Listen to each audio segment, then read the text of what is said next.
You're playing one of three roles right now. The asker, waiting for life to give you permission. The offended, angry that the world owes you more. Or the warrior, exhausted from fighting for everything you have. And here's the thing, all three are destroying you. I know because I've watched thousands of people cycle through these roles their entire lives. They ask, they demand, they fight, and they wonder why nothing changes, why the same patterns repeat, why success feels so damn hard. But what if I told you there's a fourth way? A way that doesn't require begging, resenting, or battling. A way so simple it sounds too good to be true, and yet it's hidden in plain sight. Let me ask you something. Right now, as you're watching this, which role are you playing? Are you the type who apologizes for wanting what you want? Who waits for signs from the universe? Who feels guilty for taking up space? Or maybe you're done with that. Maybe you're angry now. You gave, and where's your reward? The world is unfair and you're tired of being nice about it. Or perhaps you're the third type, the go-getter, the achiever. You fight for everything and you win, but every victory costs you. Your success is built on suffering and you can't stop or you'll lose it all. Here's what no one tells you about these three roles. They're not personality types. They're not who you are. They're survival strategies you adopted, probably in childhood, to navigate a world that felt dangerous or unpredictable. And they worked, for a while. But now they're the very things standing between you and the life you actually want. By the end of this video, I'm going to show you the fourth role, the one Reality Transurfing calls the owner of your destiny. The role where you don't ask, don't demand, don't fight. You simply go and take what's already yours. But before we get there, we need to understand why these three roles are so destructive. What's happening beneath the surface, the invisible mechanism that turns your effort into resistance. Because here's the kicker. It's not your fault you're stuck in one of these roles, but it is your responsibility to step out of them. So let's start with the first one. The role most people don't even realize they're playing. Ready? Let's dive in. Let me paint you a picture. The asker wakes up every morning with the same quiet hope. Maybe today will be different. Maybe today the universe will finally say yes.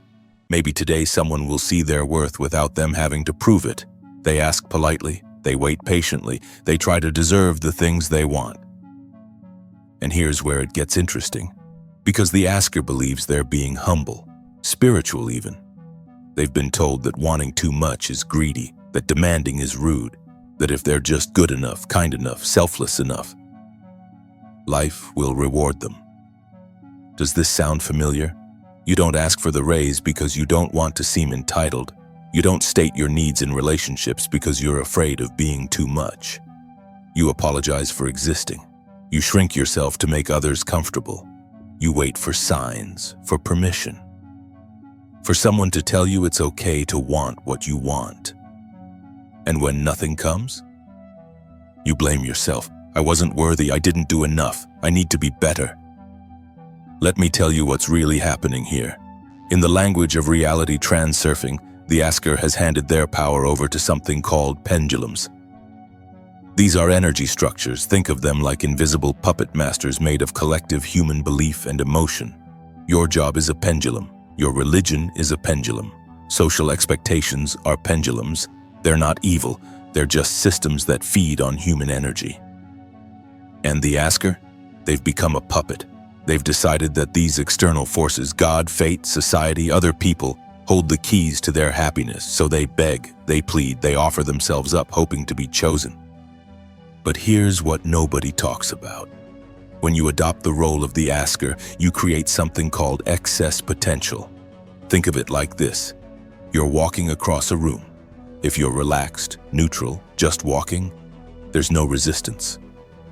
But the moment you tell yourself, this is so important, I need this to work, I'm not worthy unless I get this, you've just created a pressure difference in the field. And what does nature do with pressure differences?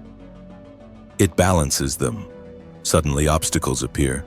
The job doesn't call back. The relationship falls through. The opportunity vanishes. Not because the universe is punishing you, but because you created resistance through your own attachment and self-importance. Let me share a parable that captures this perfectly. There's a man lying on his couch praying, "God, please make me rich. I believe you can do it. I have faith." Day after day, he prays the same prayer. Finally, God appears, irritated, and says, "My friend, at least buy a lottery ticket." The man has free will. The gift of choice has already been given, but he won't accept it. He wants someone else to do it for him. This is the asker's trap. You're waiting for life to give you permission to live. But the permission was already granted the moment you were born. You just refused to take it, because taking it would mean responsibility. It would mean stepping out of the victim role. And yes, the asker is a victim, even a passive one. It would mean admitting that you've had the power all along and chose not to use it. That's terrifying. It's easier to stay small, so you keep asking, keep waiting, keep hoping someone will save you. And the universe keeps giving you exactly what you're asking for. More waiting, more smallness, more crumbs. Not because you're unworthy, but because you've made unworthiness your identity. Here's what the asker doesn't realize. You're not asking life for things. You're asking yourself for permission to want them. And as long as you keep asking, the answer will always be not yet. The quantum field, the space of infinite possibility, doesn't respond to begging. It responds to states of being, and the state of begging is a state of lack, so you get more lack. Think about the times something came easily to you, that job you weren't desperate for, that relationship that flowed naturally, that money that showed up when you'd let go of needing it. You weren't asking in those moments. You were allowing. But the asker can't allow. They're too busy trying to earn the right to receive. So here's my question for you. If you recognize yourself in this role, and I know many of you do, what would happen if you stopped asking, if you stopped waiting for permission? What if the thing you've been praying for is waiting for you to just take it? We'll come back to that. But first, let's talk about what happens when the asker gets tired of asking. When the patience runs out and the resentment begins. The offended used to be the asker. They asked nicely, they waited patiently, they played by the rules, and they got nothing. So they flipped. Now they're done asking, now they're demanding, now they're angry, and they believe they have every right to be. Let me tell you what the offended sounds like. I gave everything to that relationship and got nothing back. I worked my ass off at that job and they didn't even promote me. The world is rigged against people like me. Everyone else gets lucky but me. The offended believes life owes them something. They've calculated what they've given and they're furious about the return on investment. And here's where this gets tricky, because on the surface, they might have a point. Maybe they did give a lot. Maybe they were treated unfairly. Maybe the system is broken. But here's what the offended doesn't understand. Being right doesn't set you free. You can be 100% justified in your anger and still be completely trapped by it. Let me share another parable. A man walks into an art exhibition. He looks around and decides he doesn't like the art. So what does he do? He starts stomping his feet, threatening the staff, vandalizing the paintings. "This is unacceptable. You need to serve me better. I deserve better art." Security throws him out, and as he's being dragged away, he's screaming, "They should serve me. This is so unfair." Here's the truth. You're a guest in this world, not the owner. You can appreciate the exhibition or leave, but throwing a tantrum because reality isn't conforming to your expectations, that's just exhausting for everyone involved, especially you. The offended has created massive excess potential through their dissatisfaction. Remember what I said about pressure differences? The asker creates pressure through their feelings of unworthiness. The offended creates pressure through their sense of being owed. I deserve this. The world owes me. It's not fair that others have it and I don't. Every time you think that way, you're creating importance. External importance. The belief that the thing you want is too significant, too difficult to attain. And internal importance. The belief that you are special. You deserve special treatment. And what happens when you create importance? Balancing forces appear. Not because karma is punishing you. Not because you're a bad person. But because excess potential must be neutralized. So the universe, or more accurately, the quantum field, responds to your resentment with more things to resent. Your anger magnetizes more situations that make you angry. You wanted proof that the world is unfair? Here's more evidence. You wanted confirmation that people are selfish? Here are more selfish people. The offended thinks they're fighting against reality, but they're actually fighting against themselves. I see this all the time. Someone is angry at their boss, so they bring that energy to work every day. Their resentment creates tension. The boss picks up on it, consciously or unconsciously, and guess what? They don't get the promotion. Which proves they were right all along, doesn't it? Or someone is bitter about past relationships. They meet someone new but can't let go of the story that everyone leaves. So they test the new person, push them away, create drama, and eventually, surprise, the person leaves. See? I knew it. The offended is the architect of their own disappointment. But here's the paradox.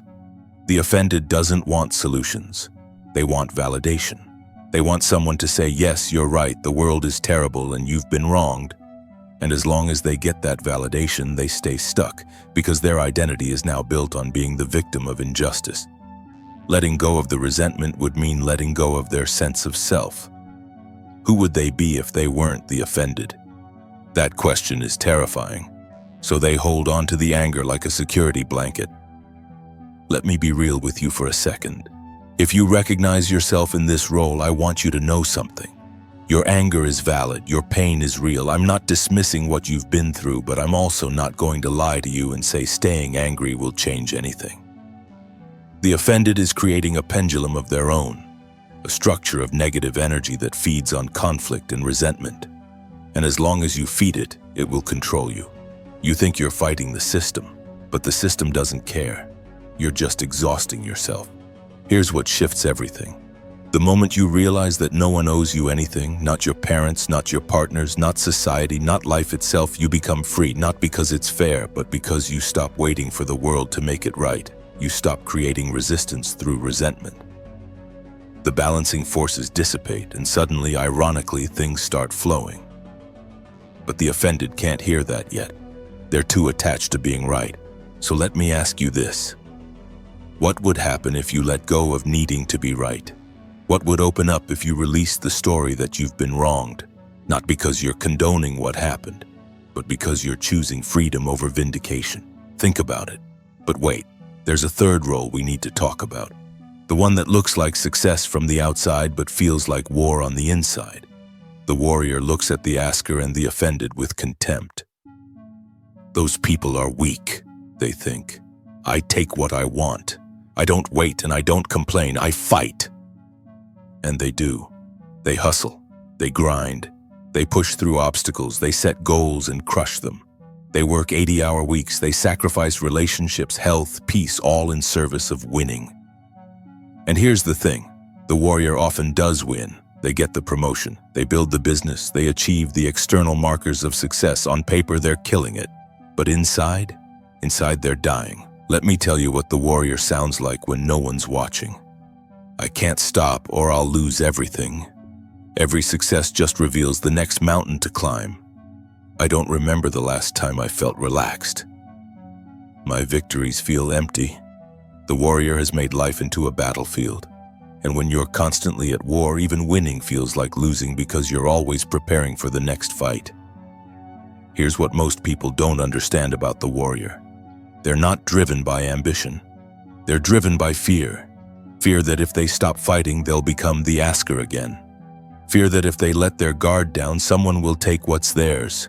Fear that their worth is tied to their achievements, so they can never stop achieving. The warrior's motto is life is a struggle. And because they believe that, it is. Let me share the third parable, and this one reveals everything. Imagine you need to cross a square to reach your destination. But the square is filled with beggars. They're loud, aggressive, grabbing at your clothes, blocking your path. So what do? You argue with them. You give them money to make them go away. You push through them, you fight your way across, and by the time you reach the other side, you're exhausted, depleted, angry. You made it to your goal, but you spent 90% of your energy fighting beggars and only 10% actually moving toward what you wanted. This is the warrior's life. The beggars are pendulums, distractions, drama, other people's agendas, conflicts, obstacles that only exist because you're feeding them with your resistance. In reality transurfing, we call this fighting pendulums. And it's the most exhausting way to live. Because here's the truth, most obstacles don't need to be fought. They need to be walked past. But the warrior can't walk past anything. They have to engage, they have to win. Because winning is how they prove they're not weak. So they create excess potential through what we call internal importance. The belief that I am special, I am a fighter. My identity is built on overcoming. And what happens when you create that kind of importance? The universe, always seeking balance, gives you more things to overcome. You wanted to prove you're strong? Here's a heavier weight. You wanted to show you can handle anything? Here's something even harder. The warrior thinks they're conquering life, but they're actually trapped in a loop of their own making. I see this with high achievers all the time. They hit one goal and immediately feel empty, so they set another one, and another, and another. The treadmill never stops. Why? Because they've made achievement their drug. It's the only time they feel worthy, the only time they feel safe. But it's never enough. Because the wound they're trying to heal, the feeling that they're not good enough unless they're winning, can't be healed through more winning. You can't fix an internal problem with external solutions. The warrior will work themselves to burnout. They'll sacrifice everything, relationships, health, joy, on the altar of success. And when they finally achieve what they thought would make them happy, they'll realize it didn't. Because the war was never about the goal. It was about proving something to themselves, or to their parents, or to the world. And you can't prove your way to peace. Here's what shifted everything for me. I realized that success doesn't require suffering, that effort and struggle are not the same thing. Effort is natural. It's like a river flowing toward the ocean. There's movement, there's momentum, but there's no resistance. The river doesn't fight the rocks, it flows around them. But the warrior, they see every rock as an enemy. They have to dominate every obstacle, and in doing so, they create the very resistance they're trying to overcome. Let me ask you something. If you're the warrior, what would happen if you stopped fighting? Not stopped moving, not stopped achieving, but stopped making everything a battle? What if success could feel easy, light, natural? I know that sounds impossible, because the warrior has been conditioned to believe that ease equals weakness. That if it's not hard, it doesn't count, but that's the biggest lie you've ever been told. The hardest thing isn't achieving the goal. The hardest thing is achieving it without destroying yourself in the process. And that requires a completely different approach.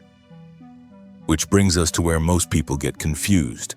They hear about these 3 roles and they think, okay, so I need to find a balance, take the best of all 3, be humble like the asker, stand up for myself like the offended. Take action like the warrior. That makes sense, right? Wrong. You might think the solution is balance. Take the best of all 3 roles. Be patient when needed. Stand your ground when necessary. Fight when you have to. Sounds reasonable, doesn't it? Here's the problem. You're still playing the same game. Mixing 3 types of poison still gives you poison. Let me be blunt. The asker, the offended, and the warrior are all operating from the same broken paradigm. They all believe reality is something that happens to them, something external they need to negotiate with. The asker negotiates through submission. The offended negotiates through confrontation. The warrior negotiates through domination. But they're all still negotiating. They're all still treating life like it's outside of them. Like they're separate from the field of possibility. And here's where it gets interesting. Reality Transurfing reveals something that will completely shift how you see this. You're not separate from reality. You're creating it. Not in some woo-woo way where you just think positive thoughts and magic happens, but in a very real quantum-level way where your state of being, your frequency, your beliefs, your sense of importance, literally determines what collapses from the field of possibility into your experience. The 3 roles we've been talking about, they're all creating excess potential. They're all generating resistance. They're all making life harder than it needs to be. So what's the 4th way? The way that requires no asking, no demanding, no fighting. The way that sounds too simple to work, and yet it's the only thing that does. Let me show you. Reality Transurfing offers something radical. Don't ask, don't demand, don't fight. Simply go and take. Now, before your mind starts spinning, let me explain what this actually means, because this isn't about being aggressive or entitled. It's about something far more elegant.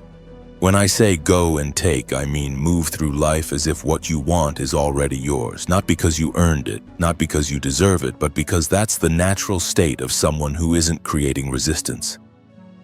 Think about how you move through your own home. You don't ask permission to open the fridge. You don't fight your way to the bathroom. You don't resent the furniture for being there. You just move, naturally, freely, because you recognize yourself as the owner of that space. The fourth role, the one Transurfing calls the owner of your destiny, is about extending that ownership to your entire life. Not ownership in the egotistical sense, but ownership in the sense of responsibility. Agency, creative power. Here's the mechanism. Every time you adopt one of the three roles, you create what we've been calling excess potential. You make something more important than it is. You generate a pressure difference in the field. And nature always balances pressure differences. But when you move without importance, without attachment to outcome, without making yourself more or less than you are, without needing reality to be different than it is, there's no excess potential to balance, no resistance, no opposing force, no balancing reaction. The obstacles that were there for the asker, the offended, and the warrior, they simply disappear. Not because they were never real, but because they only existed as a response to the excess potential you were creating. Remember the parable of the beggars? When you're fighting them, they multiply. They grab harder. They block your path more aggressively. But when you walk through that square without resistance, not avoiding them, not fighting them, just moving with complete inner freedom, something strange happens. They step aside. Not because you're powerful, but because you're not feeding the pendulum. You're not creating the energetic hooks that give them something to grab onto. You become like air. You flow. This is what Bruce Lipton and Joe Dispenza are pointing to when they talk about coherence. When your thoughts, emotions, and actions are aligned, when there's no internal conflict, no importance, no grasping, you enter a state that the quantum field can't help but respond to.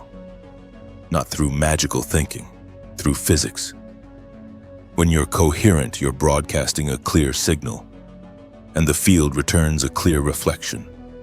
When you're in one of the three roles, you're broadcasting noise, static, contradictions. I want this, but I don't deserve it. I need this, but I'm angry I have to need it. I'll get this, but I have to fight for it. The field doesn't know what to do with that, so it gives you more of the same confusion. But when you drop importance, when you move as the owner, you become like that radio perfectly tuned to a frequency, clear signal, clear reception. Let me give you a practical example. Say you want a new job. The asker applies timidly, hoping they'll be chosen, feeling grateful for any scraps. The offended applies resentfully, believing they're overqualified and undervalued. The warrior applies aggressively, determined to beat out the competition. All three create resistance. The owner, they apply as if they already know the right opportunity will appear. Not from arrogance, from alignment. They don't need this specific job. They're open to it. They take action because action is natural, but without attachment, without importance. And weirdly, paradoxically, that's when opportunities start appearing. Not because the universe rewards confidence, but because they're not creating the energetic interference that blocks flow. This isn't about becoming passive. It's about becoming free. The asker is passive and bound. The offended is reactive and bound. The warrior is active but bound. The owner is active and free. You move, you choose, you decide, but you do it without the weight of importance. Without making yourself small, without making others wrong, without making it a war. You just go and take what's yours, not because you're special, because you stop pretending you're not. This is the shift, this is the fourth way, and once you see it, you can't unsee it. So let me ask you the question I started with. Which role have you been playing? The asker, waiting for permission you already have? The offended, fighting against a world that doesn't owe you anything? The warrior, exhausting yourself in battles that don't need to be fought? Or maybe you've cycled through all three. Most people do. Here's what I want you to understand. These roles aren't your fault. They're survival strategies. They made sense once. They kept you safe. But they're not serving you anymore. And the good news, you can choose a different role. Right now. Today. Not by doing more, by dropping importance. By recognizing that you're not separate from the quantum field. You're part of it. You're co-creating it. And when you move without resistance, without needing to prove anything, without making reality wrong, it bends toward you. Not because you're forcing it, because you're finally in alignment with it. So here's what I want you to do. Drop one word in the comments. Asker, offended, or warrior, whichever resonates most, not to label yourself, but to acknowledge where you've been. Because awareness is the first step to freedom. Now, this is video number 21 in the Reality Transurfing series. We've been building towards something, and in the next video, number 22, I'm going to show you something that will completely reframe what you think you know about going with the flow. Because here's the thing, the asker, the offended, and the warrior, they all think they're navigating life, but they're not. They're paper boats on waves tossed around by forces they don't understand. And what if I told you there's a position beyond the owner? A position where you're not the boat, you're the captain of the ship, moving with the current, but conscious, aware, directing. The flow of variations has been waiting for you, and it already contains the solution to every problem you're facing. Your mind just keeps leading you to the waterfall instead. Next video, I'll show you why and how to stop it. The playlist link and the next video are in the description below. Don't miss this one. And remember, you don't have to ask permission to step into your power. You don't have to resent the world for not giving it to you. And you don't have to fight to prove you're worthy of it. You simply go and take. That's the fourth way. See you in number 22.